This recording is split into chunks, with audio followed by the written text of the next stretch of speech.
Welcome, everybody. I'm so glad you could come today for our Online Shopping is Free Shipping Worth It presentation. Before I get started, I just wanted to say that in the spirit of reconciliation, we acknowledge that we live, work, and play on the traditional territories of the Blackfoot Confederacy, being Siksika, Kainai, and Piikani, as well as the Tsuut'ina Nation, the Stoney Nakoda Nation, and the Métis Nation Region 3.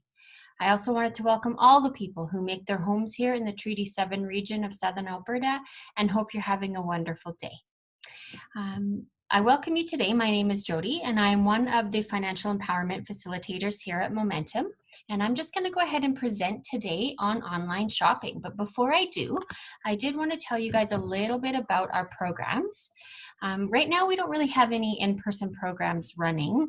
Most of them are moved to online platforms, but we do work with a lot of people in Calgary that are struggling to make a living, people on low income, and people that just need a little bit of assistance with financial wellness. We have a couple of helplines that we opened ever since the beginning of COVID-19. And the first one I want to tell you a bit about is the money management helpline. So with this one, you can get assistance with any money management tools that you need assistance with, government and community resource navigation, and we even have financial coaching available. The phone number is there as well as the email. We also have our business helpline where you can get some assistance with coaching, any recommendations for your business, or any resource navigation that you might need help with. Again, that phone number is a little bit different, and there is also an email that you can contact us if you need some assistance. And we also have the employment helpline. With this helpline, you can also get assistance with coaching, as well as resume and cover letter writing, interview preparation, and one-on-one job coaching. The phone number is there as well. You can also reach us through that email. If you need any assistance or you missed any of those phone numbers or emails, you can always visit us at momentum.org for any further information that you may be looking for. Before I get started, I did want to say we usually have approximately a 20-minute presentation, and then there is a question and answer period after.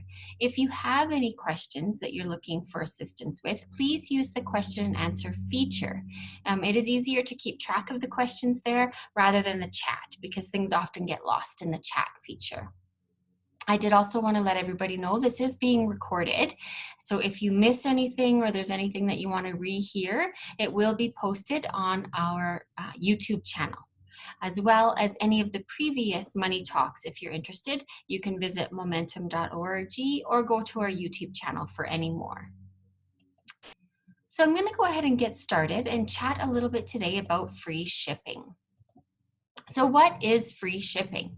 Well, basically, it's a claim that you get to have anything shipped to you for free. I often wonder, really, is free shipping free? And we're going to talk a little bit more about that today. But really, we're here to talk a little bit about what is free shipping and what is offered out there. Basically, free shipping is items that are shipped to your house without an apparent cost to you. So I wrote the word apparent in there because really it's not necessarily free to you. Apparent cost to you means it could be hidden costs. And is it really free? So why do retailers offer free shipping? Well, basically because us as customers love it. We love the thought of getting something for free. And so the thought of having free shipping really makes it beneficial for us and for the retailers. It also will increase their customer base. So often free shipping is offered in order to bring more customers into the shopping experience. And it gives them a competitor advantage. If one retailer offers free shipping over another, we are more likely to go with that retailer. Retailers also do it to reduce the basket abandonment. And what basket abandonment is, and I'm sure we've all done it, I know I have many times, is I filled my basket, then had second thoughts or found out there was free shipping that there wasn't free shipping or that there was other additional costs, and I just abandoned my basket. Sometimes I've found myself even just leaving it there for a couple of days. Also to increase the basket size. So if there's free shipping, we're more likely to spend more money, which is good for retailers. It helps them build their bottom line. So let's look at some positives and negatives of free shipping. So a positive of free shipping is obviously it offers convenience, right? Convenience for both us and for the retailers. It offers more variety, so it gives us the chance to look at more things online. Rather than just going to one or two box stores, we're able to Google and look at a multitude of stores online. It gives us immediacy. I don't know how many of you are Prime members. I am for sure. And the immediacy of Prime for myself, it's a very large draw. Free shipping is also cost effective. So it allows us to spend money on the things that we want and maybe even a little bit more money than what we normally would spend because the shipping is free. And then it also allows us to read reviews. Often we are able to look at reviews of the websites, of the retailers, of the shippers, and really find out what's going on. And having the ability to order online and receive free shipping increases that for us. What are some of the negatives now? So let's really think about that. First of all, free shipping turns our wants into needs. There's been many times I've purchased something that was really a want, thinking, oh, this is definitely a need now that it's free shipping. However, if I go in and find out that it's going to cost me $15 to ship it, it definitely won't turn into a need for me, right? So free shipping turns our wants into needs. Free shipping also entices us to overspend. So like I said earlier, we will fill our basket with what we want, find out that there's free shipping, and yay, we might purchase a little bit more because the shipping is free. Or very often retailers use the minimum purchase, right? So if we're $10 or $5 away from our free shipping, and free shipping and we can spend $5 more and then get the shipping for free, we're more likely to spend more. How often when we're shopping, how many times do we find something that costs only $5, right? It definitely usually costs a little bit more, but then we're getting the shipping free, so it's okay. So free shipping often entices you to overspend. Free shipping can be a little bit slower. Again, if you think about Amazon Prime, you can pay a premium to have it shipped to you right away by being a Prime member. Or if you're not, it might take 2 to 3 days or even a week, right? Free shipping, though, often has built-in costs that are higher. So the product that you're shopping for online might cost a little bit more online versus in store because of the free shipping. So really, is it free or is the cost just built in, right? That's something you want to think about when you're looking at free shipping. And then add-on items. Once you get into the free shipping, or once you get into the pay now section of most places, there's add-on items. Amazon is so guilty of this, right? We go to click and check out, and then all of a sudden it's other customers bought this item as well, right? So add-on items. We may think that shopping online curbs our impulse buying because we're not finding the impulse buys in stores. However, they often have add-on items added. So why do we rationalize, or how can we rationalize online shopping? Well, there's quite a few ways. One of the main ways we rationalize online shopping is the illusion of effort. So basically, we're a loss averse and effort averse society, okay? Free shipping helps us rationalize buying something online instead of going to a store. But if shipping turns out to be too expensive, for instance, we think, you know what, we could get this in store down the street, so we're gonna go ahead and just go there. So that rationalization of effort, it fails, right? And we abandon our carts, which is, like I said a couple slides ago, not really what the retailers want us to do, okay? Unexpected cost really is the number one reason that carts are abandoned, okay? So if there's too much loss in it for us, meaning if we have to pay for shipping, we're more likely to abandon our carts, okay? As a society, we also prefer the path of least resistance, right? So we can order something online without any effort. We engage in the behavior of ordering online and getting free shipping, and we feel satisfaction in that. So then we get it delivered right to our door as well, right? So the effort is far less. We're not getting in the car, braving the crowds, going to the store. It's literally being right to our door, okay? So the illusion of effort for us is quite large. Another way we rationalize shipping or free or online shopping, sorry guys, another way we rationalize online shopping is the illusion of value. So we don't see shipping for an online purchase as an extra service. We actually see it as an irritant. Okay. So it's not like, oh, we're online shopping and it's convenient for us. So that's a service they're providing us by shipping it. No, we view it as they owe that to us, right? So if you buy something online, you have to have it shipped. There's no way around it, right?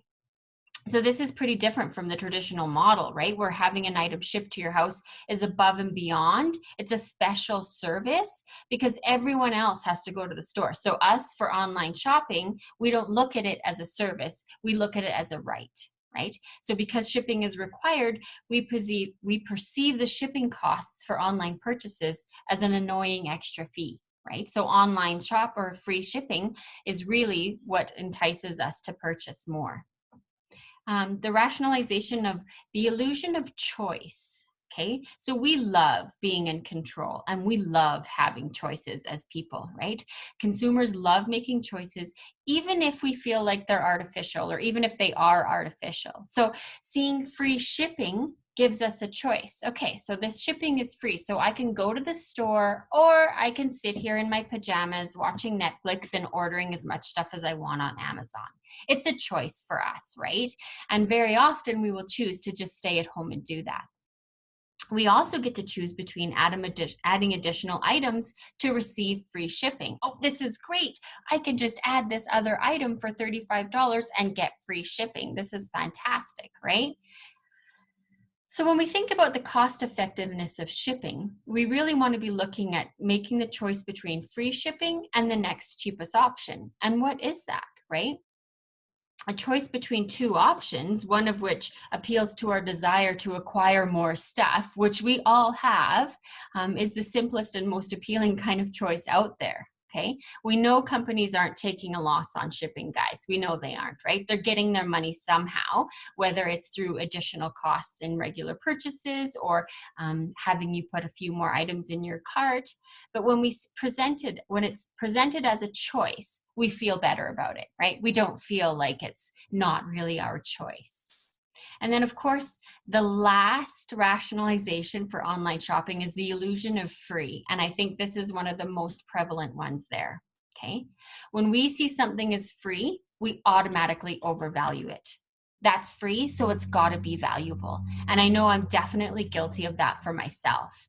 According to Dr. Dan Ariely, a behavioral economics researcher, people typically overvalue the benefits of free items, even when compared to a better quality item that cost a smaller price. So even though something may cost a little bit more, but the shipping is free, we feel like it's better than something that costs a little bit less, right? It may not actually be the truth, but we feel that way, right? Most overwhelmingly, we prefer free Hershey's Kiss to a 14-cent Lindt truffle, even though, especially in my opinion, a Lindt truffle tastes way better than a free Hershey's Kiss, right? But if it's free, we will think it's got more value, okay?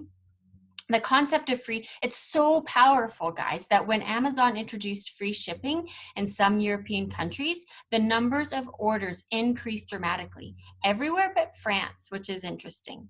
Instead of being reduced to zero, the shipping price in France, was mistakenly reduced to 1 franc. So that's about 10 cents, okay? And this was enough to prevent a jump in sales, if you can believe that. People place such a huge value on the word free that they viewed a 10-cent shipping as not good enough deal to sway them, okay? It's so interesting how our illusion of free is so powerful for us. So let's talk about free. Is it really free? Well, Very often you have to have a minimum amount of a purchase in order for it to be free, right? So free shipping over $50 or free shipping if you spend $120, whatever it might be, right? Free shipping within this state. Okay, all of these things you have to really think, is it really free? And what is the minimum amount we're going to purchase? Very rarely will you be able to purchase something for $5 and have it shipped to you for free. Spend $5 more for free shipping. So that's something when I kind of spoke a little bit earlier, right? You might be $5 away from that free shipping purchase. So you look on the website to spend a little bit more money in order to get free shipping, but very rarely do you find something that only costs $5, right? So are you really getting free shipping? No, you're not. You're paying for the shipping plus a little bit more for the next item that you've purchased, right? Often you have to pay a membership fee, and Prime is huge for this, right? And it's quite interesting. We think, oh, we're Amazon Prime members, so we get free shipping. Well, what does an Amazon Prime membership cost now? At least $100, right? So you're not getting free shipping, my friends. You are paying the shipping up front. That's what's happening, right? So paying a membership fee doesn't necessarily mean that the shipping is free. And sometimes retailers raise the prices to mask the fee. Like I said, sometimes online shopping costs just a little bit more in order to mask the fee. This is the most important line I think that I say in any of the classes that I teach at Momentum. You don't spend money to save money. And that goes back to the minimum purchase of $35 or membership fee in order to get free, right? So you don't spend money ever in any scenario to save money, right? But often we think spend a little bit more and it's free shipping. It's the illusion of free, right? Shopping equals spending money, hands down, no matter what. When you're shopping, you're spending money, and you don't spend money to save money. Okay? Spending money sometimes equals guilt. If you aren't sure about your purchase, or if you, like I said, if you have to get to that, spend $50 in order to get free shipping, but you didn't plan to spend $50, it can be quite guilt enhancing for people. Free shipping can override the guilt sometimes, right? So we feel a little bit guilty that we've spent $50 instead of our budget of $35, but we got free shipping. So we no longer have to feel guilty until it comes time to buy milk at the end of the month. And we might not have enough because of the money we spent, right? Another reason why we like to online shop and receive free shipping is convenience. So let's chat about that a little bit. The convenience of online shopping is really, and I'm one to agree, it can be fantastic, right? Online shopping, they deliver straight to your house. Like I said earlier, you don't have to go anywhere. You don't have to load up your car with your kids if you have any. You don't have to go out in -20 if it's cold where you live, right? You don't have to worry about going anywhere. It delivers straight to your house. You don't have to fight a crowd. That is a large appeal for us right now, especially during what's happening with COVID, right? We don't want to go out there and have risk of getting COVID. Even outside of that, at Christmas time, how many of us really like to go to the store and fight with every other person getting a Tickle Me Elmo for their kid, right? I really don't think we love it. So fighting a crowd is a very large draw for us for online shopping. Most online retailers also offer free returns. So we don't have to worry about how are we going to return these items, right? We're able to ship it back and return. Another large draw for online shopping is to be able to shop anytime. So this can be not only a draw, but a drawback, if you ask me, right? So being able to shop at any time, like I said, watching Netflix in your jammies, drinking a coffee, whatever it might be, you can shop whenever you want. But guess what? You can shop whenever you want when you're watching Netflix in your jammies, drinking a tea, right? So you really want to be aware of what shopping anytime means, okay? It is nice because the stores don't close. However, having it at your fingertips can also be a detriment. And again, you can shop anywhere.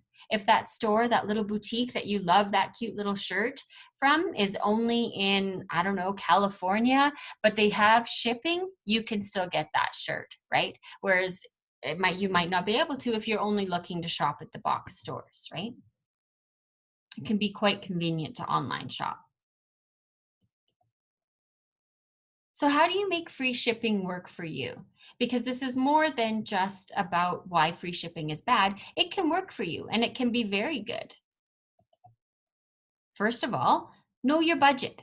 Know how much money you have to spend in each of your shopping and know what you're going to spend and what you're going for. It's just like when you shop in a grocery store. Make a list, know what you're looking for, and do some research of where you're going to get it from, right? Set limits. Okay, set limits for what you need and stick to it. Set limits for what money you're going to spend and stick to it. Okay, don't be enticed by that. Spend a little bit more in order to get free shipping. Visit other sites, right? Locate the best deal. There is no way that there is only one store that sells that item for you. I mean, maybe if you're looking at a cute Etsy specialized purchase, I get that. But for the most part, visit other sites, see what's out there, right? See what the variety is. And then decide if the convenience is worth it for you. Is it worth it for you to make that online purchase right now? So let's talk about what a budget is, because I think free shipping and online purchasing is larger than just what it is to buy those things online. We want to know what our budget is and we want to be aware of it before we start our online shopping, right? So basically, the outlines of a budget is income, expenses, and then your wants and your needs. So you want to know what all of the income is that you have coming into your house in any given month, right? You also want to know what all of your expenses are, and you want to be able to minus your expenses from your income, okay? You want to know what your wants versus your needs are. So we all know our basic needs are food, shelter, and clothing, right? We need those to survive and we have to have them. Oftentimes, like I said, the online retailers or the free shipping turns our wants into needs. So we want to be able to define the difference between the two of them, right? Have you turned some of your wants into your needs? And how can you decide whether or not you really want to make that purchase? So when you budget, you want to have a plan for your money, right? Being the boss of your money and being in charge of where your money is going is one of the best feelings. You know, we often ask ourselves at the end of the month, where did all my money go? Well, you know what? If you have a budget and you're able to stick to it, you don't have to ask yourself that anymore. You will know exactly where your money goes. And that is a fantastic feeling. You're going to feel less stressed and a little bit more in control when you know where your money has gone and you're budgeting your money. And in a time like this, especially with COVID and what's happening in Calgary today in the world, it feels good to be in control of something. So if we can be in control of our money and our budgeting, that is a fantastic feeling. And then you want to focus on your goals. Think about the things that are important to you. Really weigh what your wants and your needs are and understand them, right? Set goals. How are you going to reach them? How are you going to be accountable for these goals? And what do these goals mean to you? Why are they important, right? Do they line up with your values and your beliefs? All of these questions help us to budget. So let's talk quickly about building your budget. So of course, the first step of building your budget is adding up all of your sources of income. So every money you get from a government benefit, every gift you get, every hour you work at your job, every little side hustle that you might have, even when you take the bottles back, that is considered a source of income. So add them all up. And then you're going to subtract your expenses. But in order to subtract your expenses, you have to engage in a little bit of expense tracking. So you really want to pay attention to where your expenses are going, what you're spending your money on, and you want to be able to really define that, okay? So you want to have all of your income lined up and added up, and then you want to add up all of your expenses and subtract them from your income. And when you do that, gang, what you want to be able to do is balance your budget to zero. And you might ask yourself, balance your budget to zero? No, Jody, I want to have a little bit money left over at the end of the month. I want to have a cushion. Well, you know what? If you have a cushion, you're not making every dollar work for you. And really, making every dollar work for you is the smartest thing you can do in building a budget. So if you find that you have a little bit extra left over at the end of the month, pop that baby into savings. Look at a goal that you might have and make that money work for you. Now, I know the average savings account might get you 2% interest, but that's 2% more interest, free interest, guys, 2% more interest on your money than you would have gotten if you'd left it as a cushion in your account, right? And then give yourself the grace to know that you might need milk, or you might need gas, or you might just want to go to the movies with your friends, whatever it is, and you're able to use that money if you need it. But if you can balance your budget to zero, meaning all of your expenses minus your income and any leftover goes into savings, it will really help you. It'll also give you that peace of mind of knowing you have a little bit of a savings. And then lastly, for a budget, you always want to review your budget each month and adjust as necessary. Budgets are not stagnant. They do not stay the same forever. I have 3 teenage daughters, and there was a time when I had to buy a lot of diapers. So that was in my budget. I don't anymore because they're adults and I don't have to. My budget has definitely adjusted, right? So you want to think about what's happening in your life. And sometimes that changes within the month, team. So if you have lost your job, or if you have gotten a little bit of a windfall, all of these things, they can affect your budget on a monthly basis. So just know that it's fluid and that it's something that you can adjust as needed. So I kind of asked a couple of slides back, how is it that I stick to a budget, or how is it that I decide what to do with my money? At Momentum, we talk about something called Think, Feel, Do. Okay, this is based on the process of cognitive behavioral therapy, which is basically at the root, how we think about things affects how we feel about them and what we do with them. That is the basis of it. Okay, so how we think about our budget and how we feel about our budget affects what we do with our budget. So it's the same of our money. How we think about our money affects how we feel about our money, which then affects what we do with our money, which then affects how we think about it, right? So it just keeps going in a circle. And you know what, you guys? We can apply this to online shopping just the same. So how we think about online shopping and what we feel about it affects what we do with online shopping, right? So if we think it's a good experience and we enjoy it and we feel good when we do it, then we're gonna do it, right? Which could then keep the wheel going. Okay, so how we feel about free shipping, it's the same thing. So what we think about free shipping affects how we feel and what we do with our actions around free shipping, right? So really, the think, feel, do wheel can be applied to so much more than just your budget and your money. It really affects all the things that we do in our life, right? And so it's really just important to be aware of how we think about our choices, which helps how we feel and what we do with them. Thank you so much for coming and listening to me talk about online shopping. If you have any questions, please feel free to put them in the question and answer. But before you go, I did want to mention we have another webinar coming up. A couple of keynote speakers, Kelly McDonald, a realtor with the real estate company, and Carrie Miller, a mortgage specialist with RBC. We've got one on June 25th as well as on July 9th. And these webinars are about how to buy your home. They start at 5 p.m. And they go for a little while, and they have quite a bit of information. They're fantastic webinars, and we just invite you to visit our tiny URL there for registration. We also have Money Talks every Tuesday at 3 p.m. Next Tuesday, we have a special guest, Taylor Johnson from Sunrise Community Link will be here, and they will be talking about basic need information and the changes that have happened to the basic need program and how it can help low-income Calgarians. So please tune in and send this link out to anybody that you might think could benefit from the basic need information. Thank you so much. Thank you so much for coming. Those are employment helpline and coaching. If you have any more questions about them, the phone number and email is there. But other than that, thank you so much. I hope you guys enjoy your weekend. And like I said, if you missed anything or if you want to get any highlights, this video will be on our YouTube channel.